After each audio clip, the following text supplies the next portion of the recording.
selamat pagi teman-teman semua. Perkenalkan lagi, saya Emanul Zulfikar. Untuk topiknya itu sendiri, UX UI Designer, X-Coding, how much should we know? Sebagai UX UI Designer itu sendiri, seberapa banyak sih gitu, atau seperlu apa sih kita sebagai UX UI Designer itu untuk mengetahui gitu dari developer perspektif tentang how to code gitu. Setelah kita ngelewatin tahap design gitu, UX, research, kemudian UI, setelah itu kita bakal masuk ke fase development tentunya. Front-end development, terus back-end development, dan tahap-tahap development lainnya gitu.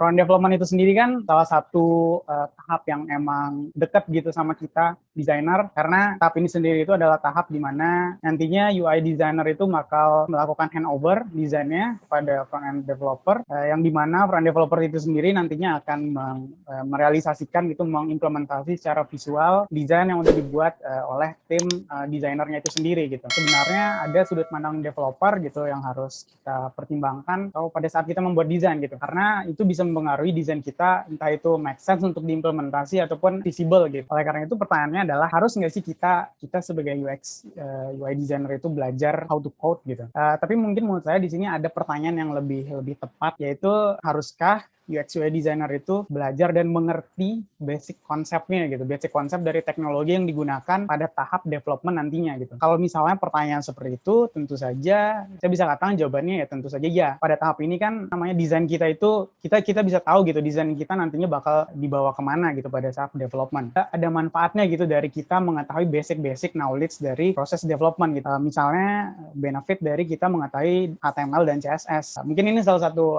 basic knowledge gitu dalam tahap mungkin khususnya web development gitu. Ada HTML dan CSS, di mobile ada Android XML, Java gitu, terus di iOS ada Swift UI, terus Dart di Flutter, React di React Native, kurang lebih seperti itu. Dengan kita mengetahui basic dari HTML dan CSS misalnya, tidaknya kita bisa tahu pada tahap development nantinya desain kita itu bakal diperlakukan seperti apa oleh developer gitu. Seperti yang kita tahu kan HTML itu ya dasarnya layouting dari layout desain kita gitu, yang setidaknya dengan kita mengetahui basic dari HTML dan CSS itu sendiri kan kita bisa tahu saat kita mendesain juga tuh kita bisa membayangkan, oh ternyata nantinya dari perspektif developer itu misalnya nih layout yang seperti ini nih bakal di code seperti ini nanti pada tahap developmentnya. Dengan kita mengetahui basic lainnya misalnya dari front end seperti JavaScript dan Ajax misalnya, kita bisa mengetahui apa aja sih yang nantinya bisa dijangkau oleh developer gitu. Fungsionality lainnya yang emang bisa kita masukkan gitu saat proses mendesain. Yang mungkin dari sebelumnya kita nggak kebayang nih membuat desain yang seperti ini misalnya. Tapi dengan ada basic knowledge yang misalnya JavaScript gitu, kita bisa lebih percaya diri lagi untuk mendesain hal tersebut. Dengan kita tahu basic code itu sendiri, itu bisa lebih membuat komunikasi kita dengan developer tuh lebih gampang dan lebih enak lagi gitu. Tentunya bisa meminimalisir desain-desain yang nggak visible gitu, yang nggak bisa diimplementasi. Saat ini juga sih Figma itu semakin kesini itu mereka semakin nunjukin how the developer working gitu, secara gimana developer itu bekerja atau secara teknisnya pada proses development nantinya. Misalnya nih ada fitur auto layout pada Figma gitu kan, yang dimana ini juga bisa merepresentasikan basic dari HTML CSS juga, seperti misalnya kalau misalnya teman-teman tahu juga ada display flags gitu, position fix dan lain-lain. Kemudian ada inspect element juga di sini yang memberikan beberapa detail kecil, misalnya bentuk CSS gitu, ukuran dan lain-lain. Misalnya nih kita kan di Figma kita desain pakai satuan ukuran px misalnya. Tapi kan nanti di Android misalnya tuh satuan ukurannya tuh ada yang namanya DP. Tidaknya kalau kita tahu perbedaan antara px dan DP ini, kita bisa lebih enak lagi gitu untuk komunikasi dengan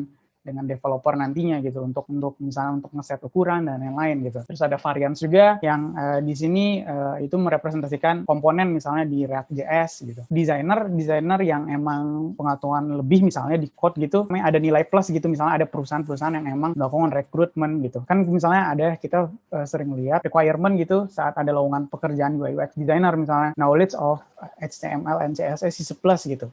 Artinya kan jika memiliki basic ini kan bisa lebih dipertimbangkan gitu oleh perusahaan-perusahaan yang emang pengen rekrut. So balik lagi pertanyaannya itu adalah, haruskah gitu seorang UI UX designer itu learn how to code? Nggak ada jawaban yang baku banget gitu untuk menjawab pertanyaan ini gitu. Balik lagi ke tujuan dan emang needs dari masing-masing seperti apa gitu. Menurut saya sih salah satu yang dari dulu menjadi perdebatan gitu, karena desainer tuh harus paham juga dari perspektif developer tuh seperti apa sih gitu. Kayak seperti saya saya katakan juga tadi bahwa emang ada beberapa perusahaan yang emang mempertimbangkan hal ini seperti yang tadi. Kalau misalnya ada pengetahuan lebih gitu, pengalaman lebih untuk HTML dan CSS misalnya itu bisa lebih dipertimbangkan gitu. Tapi untuk di sini untuk pendapat saya sendiri, learn to code for designer itu sebenarnya ya nggak perlu gitu. Tapi setidaknya dengan kita mengetahui bagaimana cara atau gimana sih, mungkin lebih umumnya itu adalah teknologi apa sih yang digunakan nantinya pada proses development misalnya. Ya seperti misalnya kita bisa lebih paham lagi cara developer perspektif tuh kayak gimana. Dan tentunya kita bisa lebih percaya diri lagi, terus berani untuk explore lebih jauh lagi tanpa kita perlu ngorbanin misalnya ada inovasi-inovasi baru yang kita nggak berani untuk ngebuat hanya karena kita berpikir developer nggak bisa membuat itu gitu. Segitu aja sih opini dan pendapat dari saya. Terima kasih.